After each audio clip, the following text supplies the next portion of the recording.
Sariputta, I recall having lived a holy life possessing 4 factors. I have practiced asceticism, the extreme of asceticism. I have practiced coarseness, the extreme of coarseness. I have practiced scrupulousness, the extreme of scrupulousness. I have practiced seclusion, the extreme of seclusion.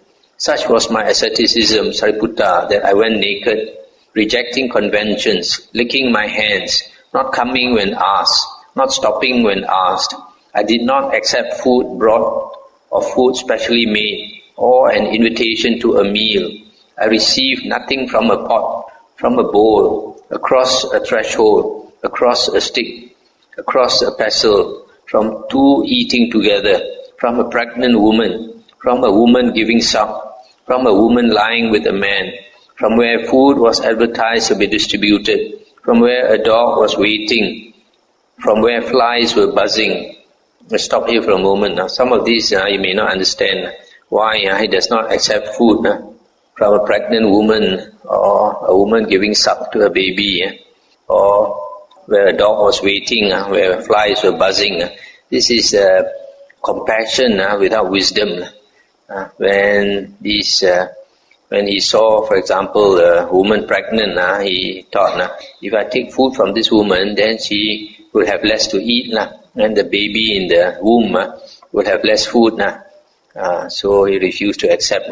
So similarly, when a woman is giving suck to the baby, then he thinks, if I accept food from the woman will have less food, and the baby will have less milk to drink. So he refused to accept.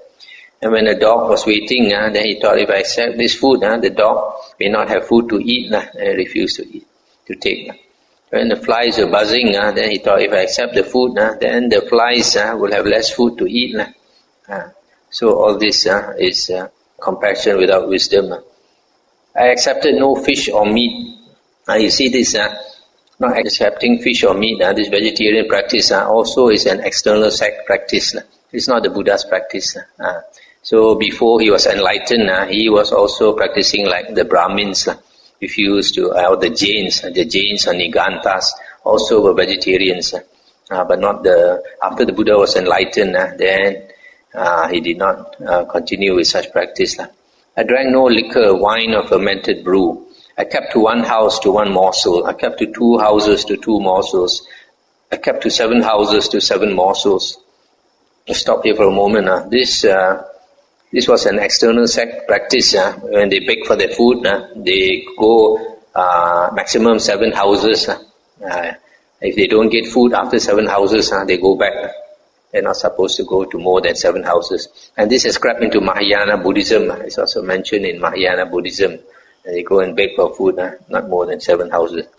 I lived on 1 saucerful a day, on 2 saucerfuls a day, up to 7 saucerfuls a day. I took food once a day, once every 2 days, once every 3, up to 7 days, and so on up to once every fortnight. So you see, up to the extent 14 days, he only take food once. But when he eats, he will eat until he cannot eat anymore. And then after that, he has to starve for 13 days. I dwelt pursuing the practice of taking food at stated intervals. I was an eater of greens or millet or wild rice or hide parings or moss or rice bran or rice scum or sesame flour or grass or cow dung. In other words, at one time he eat only greens and he refused to eat any other thing.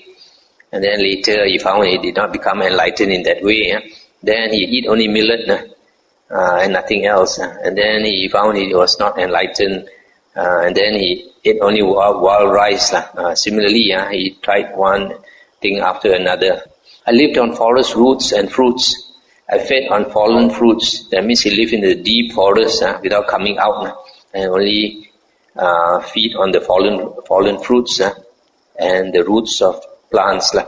I clothed myself in hem mixed cloth, in shrouds, in refuse rags, in tree bark, using the tree bark as a robe, as a clothing, in antelope hide, in strips of antelope hide, in kusa grass fabric, in bark fabric, in wood shavings fabric, in head hair wool, in animal wool, in owl's wings. So instead of using cloth to make a robe, he used all these things to make a robe. And it's mentioned somewhere, I forgot where, maybe in the Vinaya books. You see all these different types of robes. The most uncomfortable was the one made of hair, using hair to to cover yourself. I was one who pulled out hair and beard. Instead of shaving, I pulled out the hair. Pulled out hair and beard. Pursuing the practice of pulling out hair and beard. I was one who stood continuously, rejecting seats. I was one who squatted continuously, devoted to maintaining the squatting position. I was one who used a mattress of spikes. I made a mattress of spikes my bed. This one like some of the yogis, a bed of nails, sleep on a bed of nails. I dwelt pursuing the practice of bathing in water 3 times daily, including the evening. And this one is a Hindu practice. They think they bathe themselves in the river, it wash away their sins. Thus, in such a variety of ways, I dwelt pursuing the practice of tormenting and mortifying the body. Such was my asceticism. Such was my coarseness, Sariputta, that just as the bole of a tinduka tree, accumulating over the years, cakes and flakes off, so too dust and dirt, accumulating over the years, caked off my body and flaked off. It never occurred to me, let me rub this dust and dirt with my hand, or let another rub this dust and dirt off with his hand. It never occurred to me thus. Such was my coarseness. In other words, for years I never took a bath until all that, what we call that daki, or that dirt accumulated on the skin. Such was my scrupulousness, Sariputta, that I was always mindful in stepping forwards and stepping backwards. I was full of pity even for the beings in a drop of water thus. Let me not hurt the tiny creatures in the crevices of the ground. Such was my scrupulousness. This again, compassion to the extreme of having no wisdom. He thought, if we step on the water also, and there are tiny creatures inside there, might harm them. So wherever he stepped also, he was careful. Such was my seclusion, Sariputta, that I would plunge into some forest and dwell there. And when I saw a cowherd, or a shepherd, or someone gathering grass or sticks, or a woodsman, I would flee from grove to grove, from thicket to thicket, from hollow to hollow, from hillock to hillock. Why was that? So that they should not see me, or I see them. Just as a forest-bred deer, on seeing human beings, flees from grove to grove, from thicket to thicket, from hollow to hollow, from hillock to hillock. So too, when I saw a cowherd or a shepherd, etc., then I would flee. Such was my seclusion. So here, he was behaving like a wild animal. See any human beings come, quickly run away. I would go on all fours to the cow pens when the cattle had gone out and the cowherd had left them, and I would feed on the dung of the young suckling calves. As long as my own excrement and urine lasted, I fed on my own excrement and urine. Such was my great distortion in feeding. You see, the desire to become liberated was so intense for the Buddha that he tried everything, even eating cow shit and eating his own shit. How many people can do it? So it's not easy to become a Buddha. A Buddha is someone who has been an Arya before but has forgotten the Dhamma. All he knows that he must strive for enlightenment. But because he has forgotten all the Dhamma he learned, so he practiced in the wrong way also. He still continues practicing. So this type of practice, no wonder the Buddha said, a woman cannot become a Buddha. Woman can become an Arahant. Because a woman can learn the Dhamma and practice easier way. But a Buddha, because he has forgotten the Dhamma and there's no one to show him the way, he'll practice to the extent of nearly killing himself. That's why woman cannot become a Buddha. So feeding on your own excrement, even the dog also won't do that. I will plunge into some awe-inspiring grove and dwell there. A grove so awe-inspiring that normally it would make a man's hair stand up if he were not free from lust. When those cold wintry nights came during the 8 days interval of frost, I would dwell by night in the open and by day in the grove. In the last month of the hot season, I would dwell by day in the open and by night in the grove. And there came to me spontaneously this stanza never heard before, chilled by night and scorched by day, alone in awe-inspiring groves, naked, no fire to sit beside, the sage yet pursues his quest. So you see how hard the Buddha struggled. You can imagine now and then he'll think of his family, probably his tears will come down. But his determination was so strong, he still continued. I would make my bed in a charnel ground with the bones of the dead for a pillow, and the cowherd boys came up and spat on me, urinated on me, threw dirt at me, and poked sticks into my ears. Yet I do not recall that I ever aroused an evil mind of hatred against them. Such was my abiding in equanimity. So here he was trying to practice equanimity. Whatever people do to him, he just ignores it, just tolerates it. Sariputta, there are certain recluses and Brahmins whose doctrine and view is this: purification comes about through food. They say, let us live on kola fruits, and they eat kola fruits. They eat kola fruit powder, they drink kola fruit water, and they make many kinds of kola fruit concoctions. Now I recall having eaten a single kola fruit a day. Sariputta, you may think that the kola fruit was bigger at that time, yet you should not regard it so. The kola fruit was then at most the same size as now. Through feeding on a single kola fruit a day, my body reached a state of extreme emaciation. Because of eating so little, my limbs became like the jointed segments of vine stems or bamboo stems. Because of eating so little, my backside became like a camel's hoof. There was no backside. Because of eating so little, the projections on my spine stood forth like corded beads. Because of eating so little, my ribs jutted out as gaunt as the crazy rafters of an old roofless barn. Because of eating so little, the gleam of my eyes sank far down in their sockets, looking like a gleam of water that has sunk far down in a deep well. Because of eating so little, my scalp shriveled and withered as a green bitter gourd shrivels and withers in the wind and sun.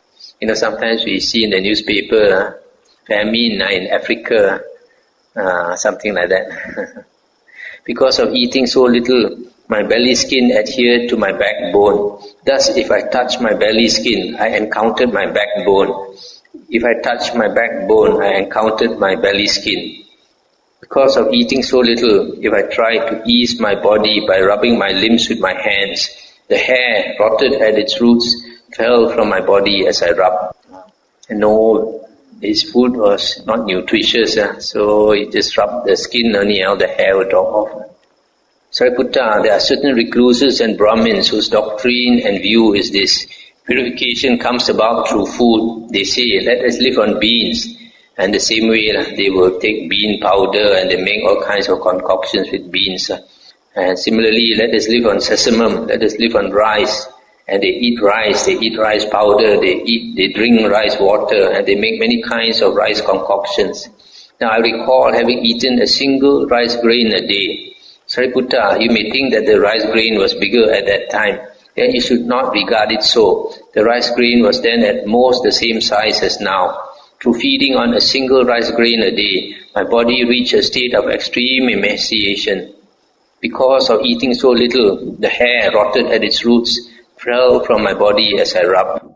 So you see, the Buddha says that there are recluses and ascetics who think that purification comes about through food, the type of food you eat. And nowadays, even in Buddhism, you have people thinking like that, that by becoming vegetarians, you can purify yourself. It's not only in Buddhism, in other religions also you find. Also they practice, there are some, they don't take certain types of food. So all this is coming from that perception that by controlling your food, there is some kind of purification involved. The Buddha says no, you don't purify your mind through your mouth. Yet, Sariputta, by such conduct, by such practice, by such performance of austerities, I did not attain any superhuman state, any distinction in knowledge and vision worthy of the noble ones. Why was that? Because I did not attain that noble wisdom, which when attained is noble and emancipating and leads the one who practices it in accordance with it to the complete destruction of suffering.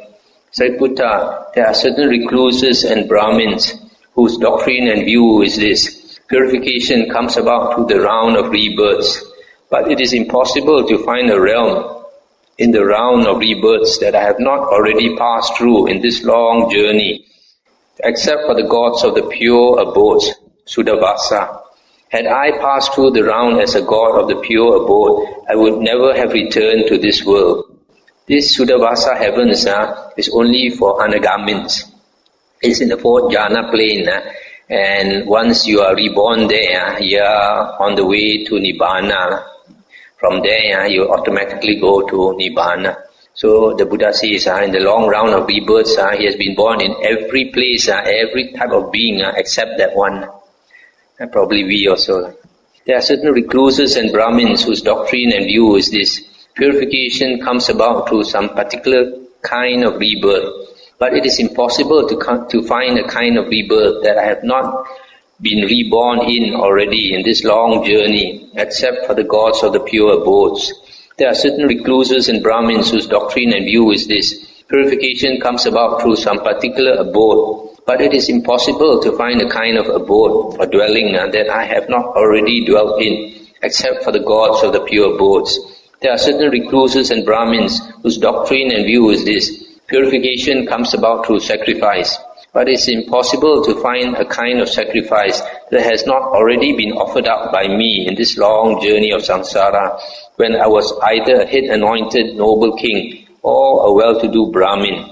There are certain recluses and Brahmins whose doctrine and view is this: purification comes through fire worship, but it is impossible to find a kind of fire that has not already been worshipped by me in this long journey, when I was either a head-anointed noble king or a well-to-do Brahmin.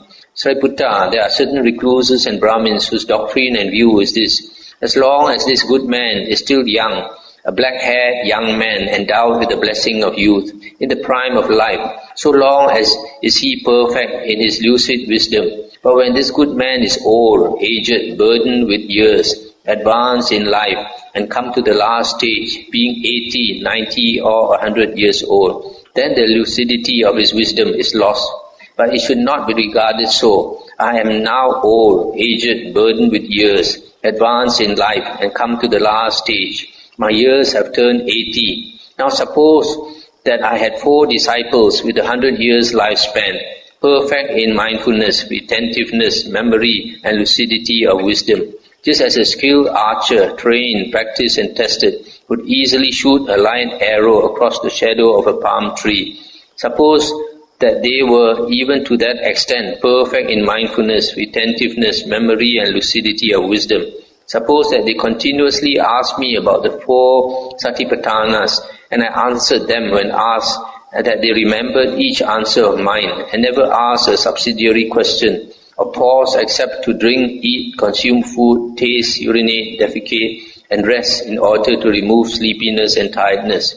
Still, the Tathagata's exposition of the Dhamma, his explanations of factors of the Dhamma, and his replies to questions would not yet come to an end. But meanwhile, those 4 disciples of mine with 100 years lifespan would have died at the end of those 100 years. Sariputta, even if you have to carry me about on a bed, still there will be no change in the lucidity of the Tathagata's wisdom. Rightly speaking, were it to be said of anyone, a being not subject to delusion has appeared in the world for the welfare and happiness of many, out of compassion for the world, for the good welfare and happiness of gods and humans. It is of me, indeed, that rightly speaking this should be said. Stop here for a moment. This part is quite important. The Buddha says that don't think that because he is old that his mind has deteriorated. He says his mind has not deteriorated and will never deteriorate.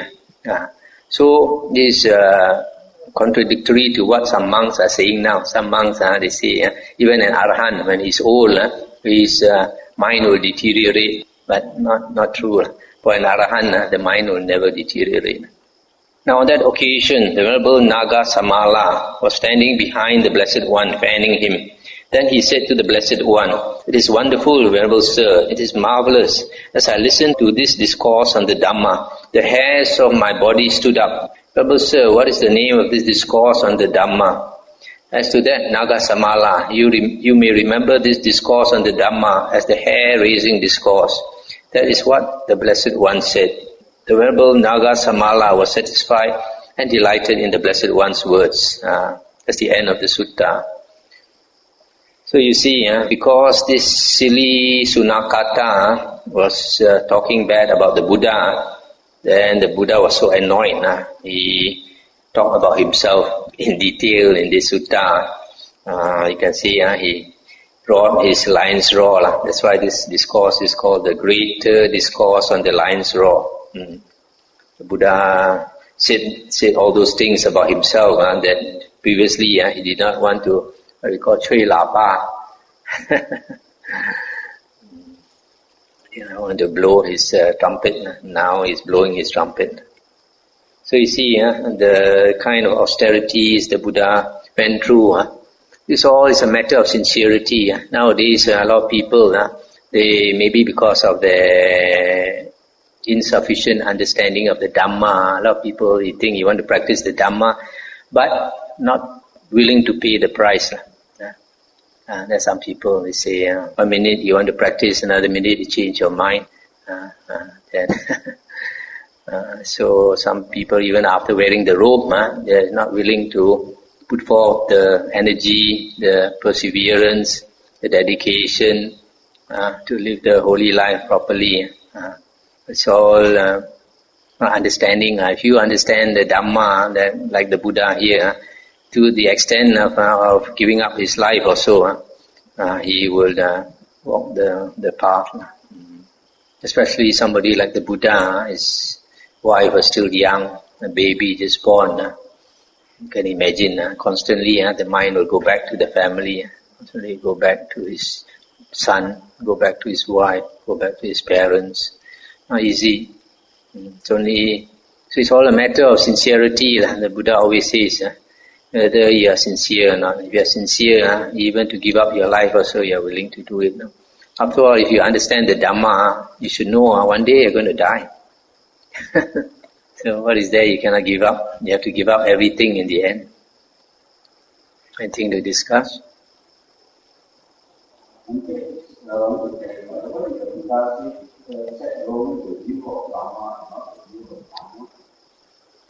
Let me look at that again. I guess in the Indian tradition, they talk in that way. Let's see what the footnote 181 says. Wheel of Brahma is the supreme, best, most excellent wheel. The wheel of the Dhamma. We're supposed to be similar. In the Indian tradition, among the gods, I think the highest they know is Brahma. So when you say the wheel of Brahma is the most excellent, there's no higher. The Buddha would say, as a person enters into this path, say the old way in the path of meditation, and enter the path, after the definition of the body, she gone into the example, the path of health, the five definitions. Okay.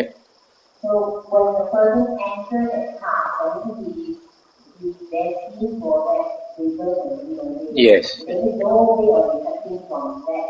Yes. This entering the path is conducting himself along that path. In other words, his character is in that direction that he is definitely going to be born in that state.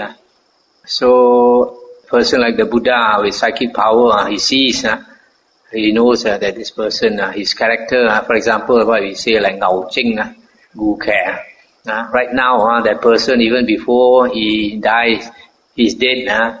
Other people can see that this fellow has an animal nature. See? So you can predict that after he dies, for example, a gangster a gangster, mafia member. He's violent, always beating up people and acting like an animal. So it's expected after he passes away, he will be reborn in the animal world. I think you say about the very diagnosis is otherwise you end up in hell. Like at any time, the way you describe it, the hell will just drag him and put him there in hell. So if you say it's very imminent, there's a lot of concern, and that's the diagnosis that you have. I don't think the Buddha is able to save him alone.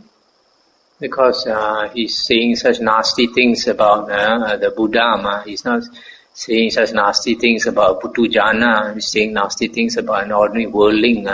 Doesn't matter so much. He's talking somebody like the Buddha. He doesn't understand the Buddha has all these attainments, and then and yet he thinks the Buddha is a softy compared to some of these ascetics that he has seen around. And even these ascetics that he has seen does not have psychic powers, but the Buddha has all the psychic powers. So anything refused to show him only. I think the other thing is about institution. The proper way to practice institution, the one that explained by the Buddha is the extreme way whenever you teach human beings in heights, like a deer.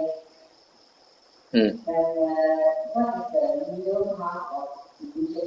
Do you stay in the city, not confine the city and not come out of what, but you can come out and do walking and stay? Are you talking about a monk or a lay person? Oh, I mean, lay person will take the same path as a monk? No, different. The monk seclusion and a lay person seclusion is different standard. See, like for a lay person, if you want to practice seclusion, like you become more aloof from your friends, more aloof from your relatives, and you don't go to all these happy joints like karaoke, happy hour, and going touring here and there and all that. Now you give up a lot of worldly enjoyments, and you try to concentrate your time on the spiritual path. But it's not that you don't mix with people at all. Instead, you, for lay person, you mix with spiritual friends. Those who have the same interests like you. Then you can have discussion with them and all that, and you progress together. And then for a monk, either a monk should stay in a monastery with other monks. There are good and bad points, like for a monk to stay in a monastery. For a monk to stay in a monastery with other monks, it is important in the initial years. When he has to learn a lot of suttas and vinaya, he has to learn how to conduct himself. And then when he stays with other monks, people can see his faults, you see. A lot of the time we don't see our faults. Other people have to tell us our faults. So if the monk is willing to progress on the spiritual path, then he should be willing to accept advice, accept admonishment. Then only he can progress. That's why it's good to stay with other monks. Then later, if he has enough knowledge of the suttas and the vinaya, then if he wants to, he can go off and stay alone. Go off and stay alone also, he has to see, if he stays alone and he progresses, then he should continue.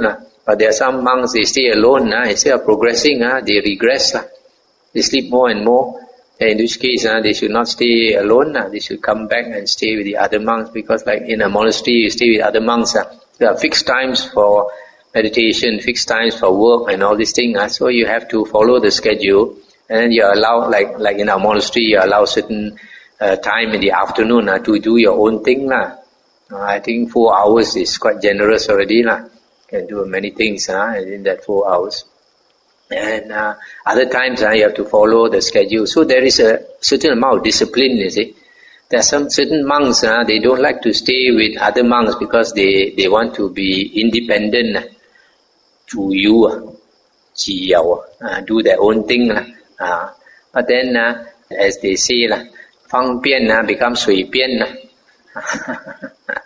So in which case, they become more and more lazy, and then with no other monks to criticize them, you find a lot of monks, they start relaxing their Vinaya, and they start accepting money, start using money and all that. After some time, people have no respect for them.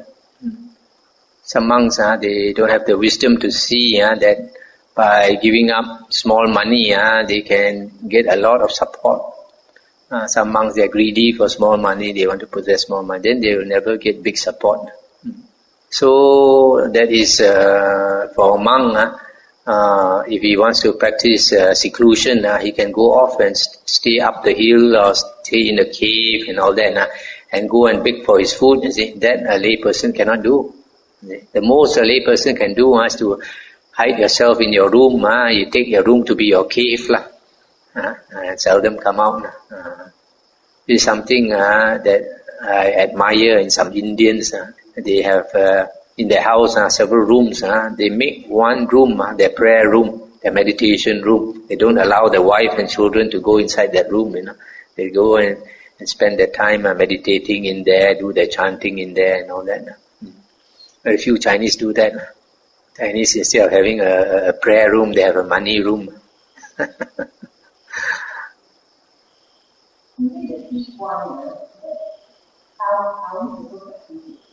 Yes. Yes. For them, it's like the Mahayana Pikwan. They go into, for example, a room or a building, and they get somebody to seal the door. They cannot come out for, say, like 1 year. Like for the Tibetans to be called a Lama, they have to go into seclusion for 3 years, 3 months, 3 weeks, 3 days. Then only they can be called a Lama. But then, in that way, like you try making a vow, you go inside there. But then sometimes may not work, be working well for you, So if you continue to stay there, say like for example, you get somebody to seal you inside a building and you make a determination to stay for 3 years. After half a year, you find you're not progressing and you cannot progress. So if you continue to stay there, you'll be wasting 2.5 years. That's what come out. So like the Theravada way is more flexible. You go and stay in a certain place, then you see if after half a year you find you're making progress, then you keep staying there. Don't leave the place. You can stay there 10 years, 20 years, 30 years, even better. The Buddha says if you stay in a certain place and you are making progress spiritually, then you should not leave the place. One of the suttas, Nagara Vindaya Sutta in the Majjhima Nikaya, the Buddha went to a certain place and then he asked the people, what type of monks are worthy of respect, what type of monks are not worthy of respect.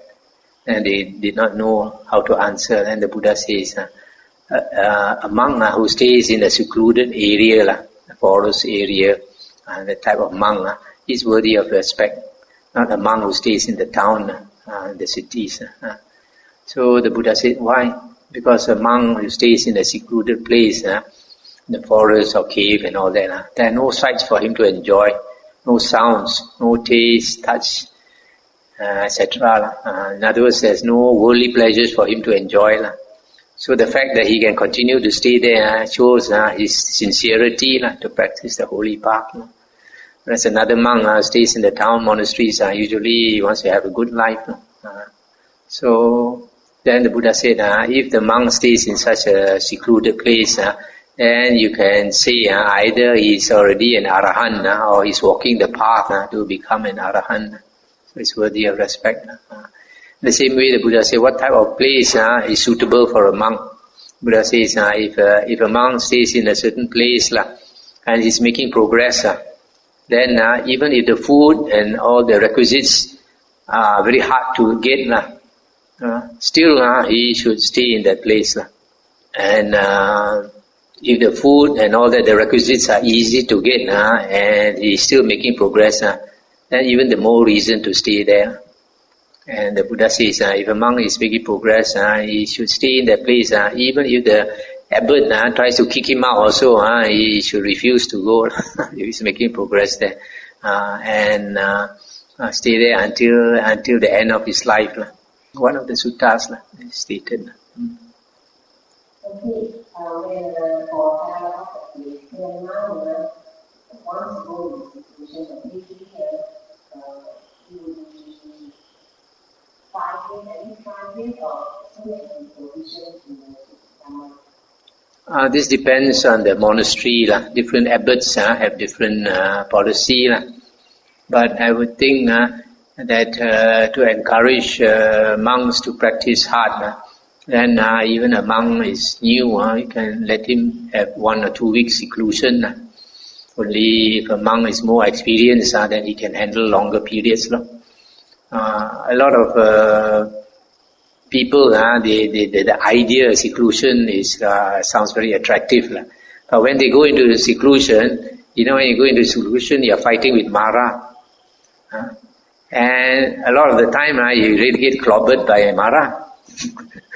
You think you want to clobber Mara, but Mara will clobber you. Because you practice, you try to be strict, you try to meditate, you try to sleep less and all that, then you become so tired that when you fall asleep, instead of sleeping 6 hours, you sleep 12 hours. Because last night you only slept 2 hours. So it's not easy.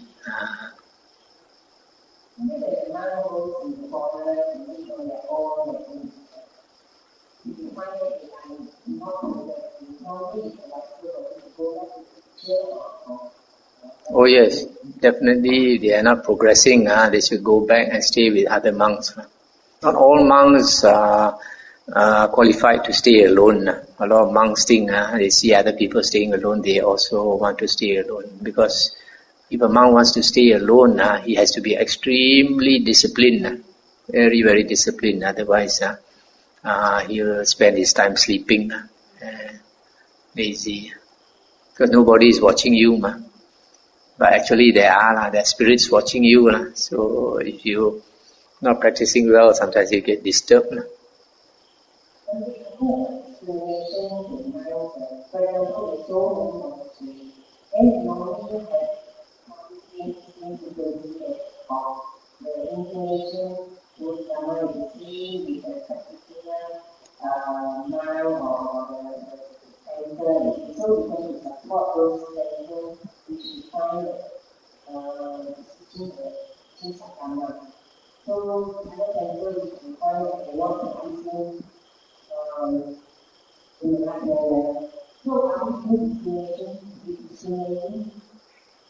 It's all right, for lay people to go to those monasteries. They are inclined to go.